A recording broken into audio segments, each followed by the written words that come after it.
as I remember, the way they did this was they were guys, they walked around with a big kind of sign they held up, big cardboard kind of sign with your unit on there.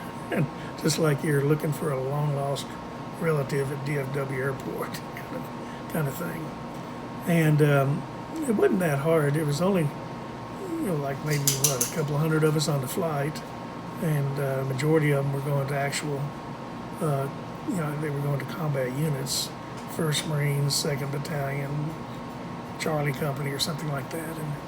But I went along with a few others, to what's known as a Combined Action Program group.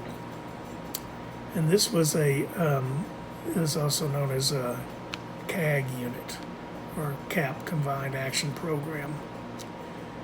And the idea behind this was a squad of Marines and a platoon of Popular Force soldiers, also known as, the Vietnamese word was Nha Quams, would live out in the village with the people 24/7.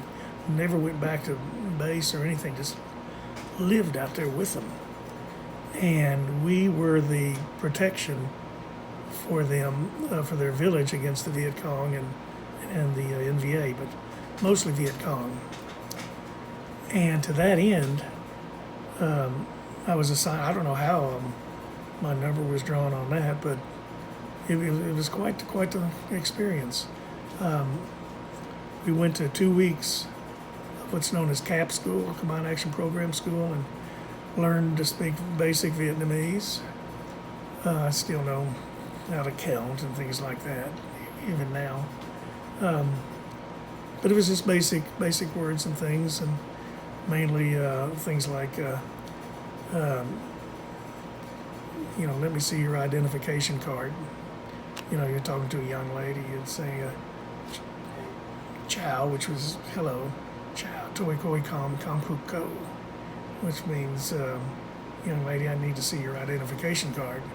I may have mangled that a bit, but there were like 10 basic sentences that we needed to know and things. So after 2 weeks of that, then I was assigned to the 2nd CAG. There were 4 groups, 1st, 2nd, 3rd, and 4th CAGs. I was assigned to number 2, 2nd CAG. And this was based out of Hoi An, Hoian, 2 words. And a little town of that's still there today. And from that, I was assigned the 4th Platoon, 3rd Squad. As such, my address and my unit then was CAP 2, 2nd CAG, 4, 4th Platoon, 3, 3rd Squad, 243. And there was about, at full strength, there was 16 of us. And there's 15 in a full strength squad. And the 16th was our corpsman. And the corpsman then was known as the 16th man, and things like that. Sort of like the 19th hole on a golf course. He wasn't a minister or anything, so he carried a 45 and in his medical bag and things like that. He didn't carry a M16, but he did carry a 45. The Vietnamese word for doctor, is BAC, SI, or something like Bác Sĩ. That's that was the Vietnamese word for doctor. That's what they called him, the Bác Sĩ. He was a nice fellow. Things took good care of us. Made sure that we had our Alizon tablets because we got our drinking water out of the river, and you put a couple of Alizon tablets in your canteen and filled it most of the way up so that you could shake it and get the Alizon tablets to, if not purify it, at least kill the bugs that are in the water. And you also learned real quick tricks, not so tricks, but the smart thing to do is you don't get your water by the shore. You wade out to where the water's flowing and get the top inch, things like this. There being no bathrooms and things out in the jungle and things, everybody just went by the shore, or just anywhere they wanted, pretty much. And you think you have to watch your step in your backyard, you watch your step there for bombs. Can I put it that way? Anyhow, that's the way it was. It's just the way it was, and they were used to that. The Vietnamese were used to. I remember when we first got there. There are women over there. You want me to go over here and what? Yeah, here, watch. She just paid or whatever you needed to do. Didn't take long to fall in line with that. And anyway, and they did too. They just, men, women, children, everything.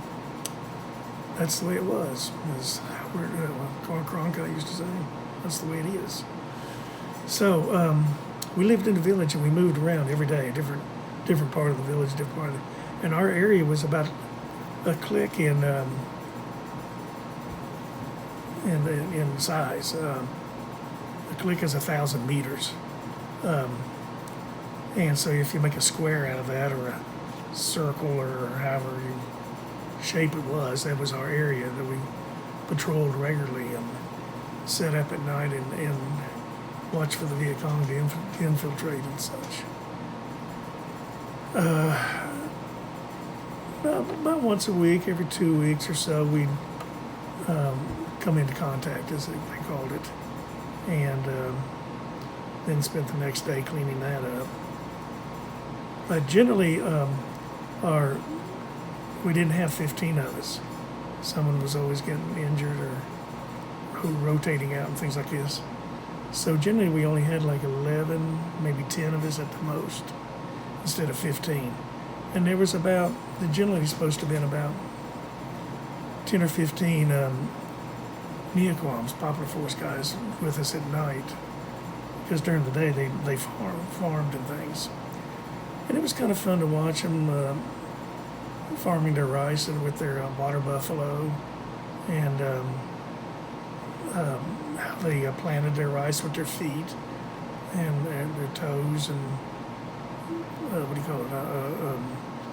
Pulled it out. What's that called? Harvesting it, and dried it out on mats. And I have pictures of these big mats that they put them on, and they would throw it up, to people on this mat, and the dust and all would fly away, and the rice would fall down. That's how they got their rice. And it was quite the process. Learned a lot. I don't really know where to go with. I spent about 6 months maybe doing it, 5 months before. A couple of things. They could speak as much English as we could speak Vietnamese, but we were able to communicate pretty well with them. And we learned in a hurry that no matter how hungry you are, if you went into the village chief's home, which wasn't a home, it was a little, grass hut kind of thing, you never finished your plate, never. And the reason being that in their culture, if you finished your plate and everything, like here, and what we do here, I do every night, they weren't members of the Clean Plate Club. If you cleaned your plate, that meant they didn't feed you enough and you're still hungry. So you leave a few bites of things on there, and you push it away a little bit and think, oh, that was good. And then you burped. That meant that was even better. And I had a problem with that. I didn't, but you learn real quick that's their, don't eat everything on your plate. So if that hangs over today, and some of your grandkids or something, finish your carrots. Oh, I'm full. You never know. But anyway, that was their culture, and most Asian cultures are that way, from what I understand. As far as we didn't have money, we had what's known, and I have some of this in the other room. I could show you later on if you'd like to see it. They took all your, when you got into Da Nang, when you first flew in, you had to give them all your greenbacks, as they call them, American money, change, everything. And in return, they gave you what's known as MPC, Military Payment Certificates. And they were about 2/3 the size, maybe, of a dollar bill, a greenback dollar bill. And everything was paper. So in the other room, I've got 5 cents, 10 cents. I think I got 25 cents. I think I got $1 of it. Things like this. It's all, and it's known as Military Payment Certificates, MPC. And that's what you spent. That's, when once a month or so, the helicopter would come out to where we were. I'm out in the middle of nowhere. And you'd sign up to get your pay. And I left, I only got like $20 or maybe even less than that. You don't need money out there. You just like, you don't want to just not have anything. But in case you want to buy a little souvenir from one of the kids or something. That was a risky business anyway when kids come around, to sell you something because you didn't know if it was going to be a hand grenade or something, I'm just not making this up. You had to be real cautious of these things.